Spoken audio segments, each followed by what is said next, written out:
தமிழ் ஜோசியம் நேயர்களுக்கு வணக்கம். இந்த எபிசோட்ல நம்ம கடக ராசிக்கு இந்த ஏப்ரல் மாதம் எப்படி இருக்க போகுது அப்படிங்கிறதான் பார்க்க வரோம். கடக ராசியை பொறுத்த வரைக்கும் உங்களுக்கு அஷ்டம சனி முடிஞ்சிருச்சுங்க. சனி பகவான் 9ஆம் இடத்துக்கு வந்துட்டாரு. 7-8 கூடிய சனி பகவான் 9ஆம் இடத்துல வந்திருக்கிறாரு. கடக ராசியை பொறுத்த வரைக்கும் பார்த்தீங்கன்னா இந்த அஷ்டம சனியோட அழுத்தத்திலேருந்தெல்லாம் நீங்கள் ரிலீஃப் ஆகிருப்பீங்க. ஒரு பெரிய 100 கிலோ மூட்டையை எத்தனை நாள் 2-2.5 வருஷம் சுமந்துட்டு இருந்த ஒருத்தவங்களுக்கு அந்த மூட்டையை இறக்கி வச்சா என்ன ஒரு ஃப்ரீடம் கிடைச்சிருக்குமோ அந்த மாதிரியான ஒரு கம்ஃபர்ட் இப்போ உங்களுக்கு கொஞ்சம் கொஞ்சமாக கிடைக்க ஆரம்பிச்சிருக்கும். ஸோ இந்த மாதிரியான சூழ்நிலையில் இந்த மாதம் உங்களுக்கு எப்படி இருக்குது அப்படின்னு பார்க்கலாம். உங்கள் ராசிக்கு 2ஆம் அதிபதினு சொல்லக்கூடிய சூரியன் எங்கே இருக்கிறாரு அப்படின்னா பாக்கியஸ்தானத்தில் இந்த மாதம் ஸ்டார்டிங்கில் இருக்கிறாருங்க. அதே மாதிரி 3ஆம் இடம் தைரிய வீரியஸ்தானத்துக்கு அதிபதி புதன் எங்கே இருக்கிறாருன்னா 9ஆம் இடத்துல நீச்சமாகி நீச்சபங்க ராஜயோகம் வாங்கியிருக்கிறாருங்க. அதே மாதிரி 4ஆம் இடத்துக்கு அதிபதி அப்படின்னு சொல்லக்கூடிய சுக்கிரன் எங்க இருக்கிறாருன்னா 9ஆம் இடத்துல பவர்ஃபுல்லா உச்சமாகி உட்கார்ந்துருக்கிறாருங்க. அதே மாதிரி 5ஆம் இடம்னு சொல்லக்கூடிய இடத்துக்கு சொந்தக்காரரான செவ்வாய் பார்த்தீங்கன்னா மாசத்தோட 2ஆம் தேதிக்கு நீச்சமாகி உங்க ராசியிலேயே உட்கார்றாருங்க. இது ஒரு நல்ல இடம்னு நம்ம சொல்ல முடியாது. அதே மாதிரி உங்களோட 6ஆம் அதிபதினு சொல்லக்கூடிய குரு பகவான் உங்களோட 11ஆம் இடத்துல உட்கார்ந்துருக்கிறாருங்க. 6ஆம் இடம்னா எதை சொல்லுவோம் அப்படின்னா கடன், நோய், பிரச்சனை, அப்புறம் ஒரு மறைமுக எதிரி, இந்த மாதிரியான விஷயத்தை பற்றி எல்லாம் பேசக்கூடிய இடம் 6ஆம் இடம். அவருக்கு 11ஆம் இடத்துல உட்கார்ந்துருக்கிறாரு. அதே மாதிரி உங்களோட 7ஆம் இடம்னு சொல்லக்கூடிய இடத்துக்கு அதிபதியான சனி பகவான் பாக்கியஸ்தானம் 9ஆம் இடத்துல உட்கார்ந்துருக்கிறாரு. 8ஆம் இடம்னு சொல்லக்கூடிய அசிங்கம், அவமானம், ஆக்சிடென்ட், தீராத பிரச்சனை, தீராத நோய், வம்பு, வழக்கு, கடன், இதுக்கெல்லாம் அதிபதியான சனி பகவானும் 9ஆம் இடத்துல போய் உட்கார்ந்துருக்கிறாரு.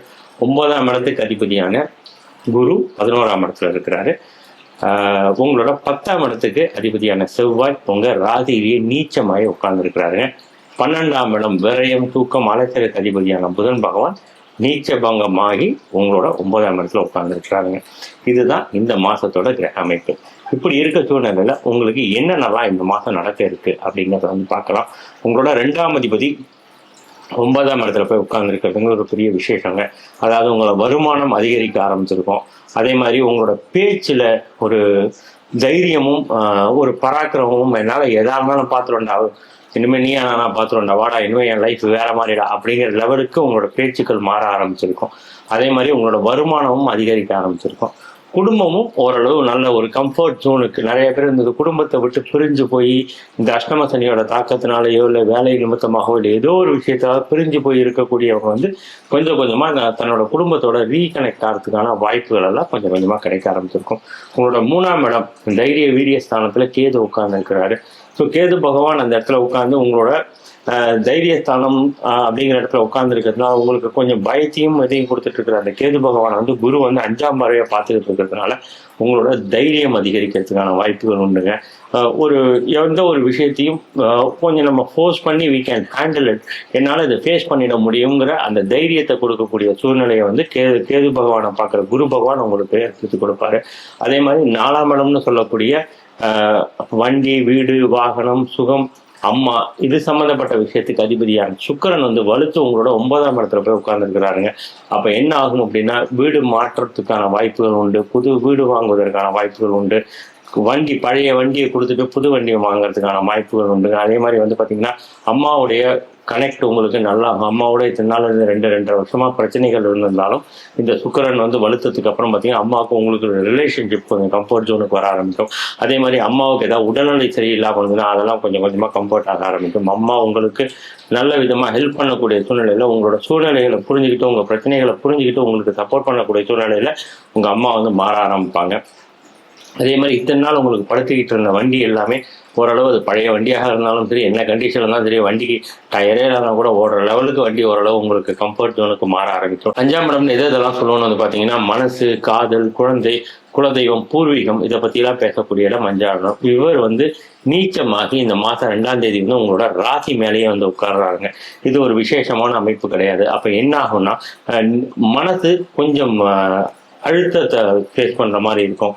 கோபம் அதிகரிக்கிற மாதிரி இருக்கும். உங்க எப்பயுமே வந்து ஒரு டென்ஷனான ஒரு சூழ்நிலையில உங்களுக்கு வச்சுட்டு இருக்கும். அதாவது இப்போ நீங்க யாரையாவது லவ் பண்ணிட்டு இருக்கிறீங்க அப்படின்னா உங்களுக்கும் உங்கள் காதலி ஏதாவது ஒரு வழியில உங்களை ஒரு டென்ஷன் ஏற்றி உங்களை வேடிக்கை பார்க்கறது, தேவையில்லாம உங்க டெம்போவை ஜாஸ்தி பண்றது, இந்த மாதிரியான விஷயங்கள்லாம் உங்க காதலியோ காதலனோ கொடுக்கலாம், இல்லை உங்க குழந்தை கொடுக்கலாம், பூர்வீகத்தில் இருக்கக்கூடிய இடமோ இல்லை பூர்வீகம் சார்ந்த ஒரு விஷயமோ உங்களுக்கு கொடுக்கலாம். ஒரு அன்வான்டான ஒரு ப்ரெஷர் ஒன்று உங்களுக்கு ஃபீல் ஆவீங்க. ஸோ அதை வந்து யாருக்கிட்டையாவது அப்படியே அவங்கள்ட்ட ஃபுல் ஃபோர்ஸில் கொஞ்சம் வார்த்தைகளில் வந்து பார்த்தீங்கன்னா சூரியன் வேற பாகிஸ்தானத்தில் போய் வலுத்திருக்கிறாரு. அவர் வேற 15ஆம் தேதிக்கு மேலே உச்சமடைய போறாருங்க. ஸோ இப்போ என்ன ஆகும் அப்படின்னா உங்களுக்கு அந்த கோபம் வந்து கொஞ்சம் ஒரு ஆக்ரோஷமான வார்த்தையாக மாறுறதுக்கான அமைப்புகள் எல்லாமே உங்களுக்கு ஜாஸ்தி இருக்கு. ஸோ கொஞ்சம் அந்த கோவத்தையும் டென்ஷனையும் நீங்கள் இந்த செவ்வாய் மாறுற வரைக்கும் கொஞ்சம் குறைச்சிக்கிட்டீங்கன்னா இட் வில் பி குட். கொஞ்சம் நார்மல் ஆகிடுங்க. தேவையில்லாமல் உங்களோட காதலனோ காதலியோ உங்கள் குழந்தையோ உங்களோட டென்ஷன் ஏற்றி வெடிக்க பார்க்கறதுக்கான வாய்ப்புகள் உண்டு. கொஞ்சம் அதை நீங்கள் குறைச்சிக்கிட்டீங்கன்னா இட் வில் பி குட்டுங்க. 6ஆம் அதிபதி வந்து 11ஆம் இடத்துல போகும்போது உங்களுக்கு வந்து பார்த்தீங்கன்னா கடன் கிடைக்கிறதுக்கான வாய்ப்புகள் உண்டுங்க. அதே மாதிரி எதிரிகளாக இருந்தால் கூட அவங்க உங்களுக்கு நண்பராகிறதுக்கான வாய்ப்புகள் உண்டு. அதே மாதிரி ஏதாவது நகைகள் அடகு வச்சிருக்கீங்க அப்படின்னா அதையெல்லாம் மீட்கிறதுக்கான வாய்ப்புகள் உங்களுக்கு அதிகமாக உண்டு. கடன் அடைஞ்சு புதிய கடன் உருவாகிறதுக்கான வாய்ப்புகள் உண்டுங்க. பேங்க்லாம் உங்களுக்கு லோன் கிடைக்கிறதுக்கான வாய்ப்புகள் உண்டு. 7ஆம் அதிபதி பாகிஸ்தானத்துக்கு போயிருக்கும்போது உங்கள் நண்பர்களால் ஆதாயம், பார்ட்னரால் ஆதாயம், கணவன் மனைவி யாராவது தான் உங்களுக்கு ஆதாயம் கன்வெர்ட் உங்களுக்கு நல்ல விஷயமா மாற ஆரம்பிப்பாங்க. அவங்களோட பிரச்சனைகள் ஏதாவது இருந்துச்சுனால் சுமூகமாக இல்லாமல் இருந்ததெல்லாம் இப்போ தான் எல்லாருமே ரீஸ்ட்ரக்சர் ரீகனெக்ட் ஆகிறதுக்கான வாய்ப்புகள்லாம் தேடி வர ஆரம்பிக்கும். ஒரு காம்ப்ரமைஸ் மோடுக்கு போவீங்க. வேணாம், எந்த விதமான பிரச்சனையும் வேணாம், நம்ம நார்மல் ஆகிடுவோம், கம்ஃபர்ட் ஆகிடும். இப்போ தான் அவங்க புரிஞ்சிக்க ஆரம்பிச்சிருப்பாங்க. இத்தனை நாள் இவரை வந்து தப்பாக புரிஞ்சுக்கிட்டோமே, இவங்க இத்தனை நாள் வந்து இவங்களோட சூழ்நிலையை நம்ம புரிஞ்சிக்காம போயிட்டுமே அப்படின்னு நீங்கள் நண்பர்களோ உங்களோட கணவரோ இல்லை உங்கள் மனைவியோ இல்லை உங்கள் பார்ட்னரோ புரிஞ்சுக்கலாம். புது பார்ட்னர்ஸ் கிடைக்கிறதுக்கான வாய்ப்புகள் எல்லாமே உங்களுக்கு வந்து உண்டுங்க.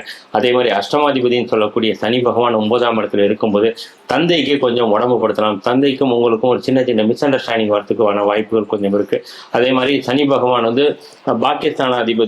பாகிஸ்தானத்துல போய் அஷ்டமாதிபதி போய் ஏறி உட்காரும் போது என்ன ஆகும் அப்படின்னா பாக்கியங்கள் கொஞ்சம் கிடறதுக்கான ஒரு சின்ன குழப்பத்தை கொடுத்து, ஒரு சின்ன பஞ்சாயத்தை கொடுத்து, ஒரு சின்னதா ஏதாவது ஒரு ஆர்குமெண்ட்டோ ஏதோ ஒரு சின்ன ஒரு கலக்கத்தை கொடுத்து உங்களுக்கு ஒரு பாக்கியத்தை மாற்றி கொடுக்கறதுக்கான வாய்ப்பு எல்லாமே உண்டு. அஷ்டமஸ்தானத்துல இருந்து சனி பகவான் உங்களுக்கு எடுத்த மாதிரி எல்லாம் பாகிஸ்தானத்துல சனி பகவான் உங்களுக்கு மெயினா சனி பகவானோட தாக்கம் குறைஞ்சாலே உங்களுக்கு வந்து பாதி பிரச்சனை 99% உங்களோட பிரச்சனை வந்து சால்வ்னு சொல்ல முடியுங்க. ஸோ அதனால சனி பகவானோட தாக்கம் இனிமேல் உங்களுக்கு இருக்கா. சனி பகவான் உங்களுக்கு பெரிய சப்போர்ட் பண்ணுவாரான்னு தெரியாதுங்க. பிரச்சனைகள் கொடுக்காம இருக்கிறதுக்கான வாய்ப்புகள் ரொம்ப ஜாஸ்தி. அவன் 7ஆம் அதிபதி 8ஆம் அதிபதியாக போறதுனா பாகிஸ்தானத்தில் உட்கார திருமணமே ஆகாம இருக்கிறவங்களுக்கு கூட ஏதாவது சின்ன சின்ன தடங்கல்களை கொடுத்து திருமணத்தை கொடுக்கறதுக்கான வாய்ப்புகள் எல்லாமே வந்து உங்களுக்கு உண்டு. அதே மாதிரி வந்து பார்த்தீங்கன்னா 9ஆம் இடம்னு சொல்லக்கூடிய இடத்துக்கு அதிபதி குரு வந்து 11ஆம் இடத்துல உட்கார தந்தை உங்களுக்கு லாபமாக மாறுவாருங்க. தந்தையோட விஷயங்கள் எல்லாமே உங்களுக்கு கம்ஃபர்டான விஷயமா கன்வெர்ட் ஆகும். தந்தையை உங்களுக்கு உதவுறதுக்கான முயற்சியில் வருவார். அந்த இடத்துல வந்து பார்த்தீங்கன்னா 5 பிளானட் போய் உட்காந்துருக்குங்க. சூரியன், சுக்கிரன், புதன், ராகு, சனி 5 பிளானட் உட்காந்துருக்கு. அங்கே வந்து சுக்கிரன் வந்து வக்கரமாய் உட்காந்துருக்கிறாரு. புதனும் வக்கரமாய் உட்காந்துருக்கு. புதன் வந்து 7ஆம் தேதி வக்கர நிவர்த்தி ஆறாரு. சுக்கிரன் வந்து 12ஆம் தேதி வக்கர நிவர்த்தி ஆறாரு. அங்கே சூரியனுக்கு வந்து பார்த்தீங்கன்னா ராகுவும் பகை, சுக்கிரனும் சனி எல்லாமே வந்து பகை கிரகம் தான். புதன் மட்டும் தான் கொஞ்சம் கம்ஃபர்டான கிரகம். அதனால உங்களோட வருமானம் சம்பந்தப்பட்ட விஷயங்கள், குடும்பம் சம்பந்தப்பட்ட விஷயத்துக்கு ஒரு சின்ன குழப்பம் இருக்கும். ஏப்ரல் 13க்கு அப்புறம் உங்களுக்கு வந்து பார்த்தீங்கன்னா அந்த குழப்பம் எல்லாமே நிவர்த்தி ஆக ஆரம்பிக்கும்.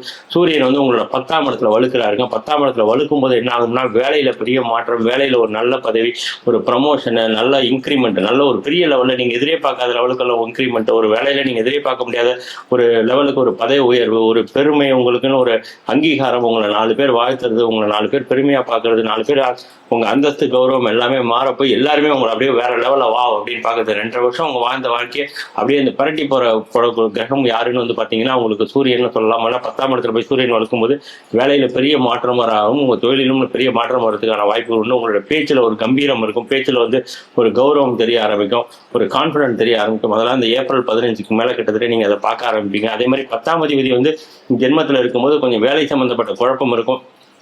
வேலையினால ஏதாவது ஒரு சின்ன சின்ன ப்ரெஷர்ஸ் இருக்கலாம். அது செவ்வாய் மாறுற வரைக்கும் இருக்குங்க. செவ்வாய் மாறுறோடனே அதுவுமே சரியாக போயிடுங்க. அதே மாதிரி 11ஆம் அதிபதி உங்களுக்கு பாக்கியத்தில் வலுத்து தான் உட்காந்துருக்கிறாரு. அப்படிங்கும்போது உங்களுக்கு 11ஆம் இடம் பாக்கியத்தில் வலுத்து சிறப்புங்க. உங்களுக்கு அதே மாதிரி வந்து பார்த்தீங்கன்னா லாபம் நிறைய கிடைக்கும். உங்களுக்கு ப்ரமோஷன் கிடைக்கிறதுக்கான வாய்ப்பு உண்டு. மூத்த சகோதரர் உங்களுக்கு சப்போர்ட் பண்ணுறதுக்கான வாய்ப்புகள் உண்டு.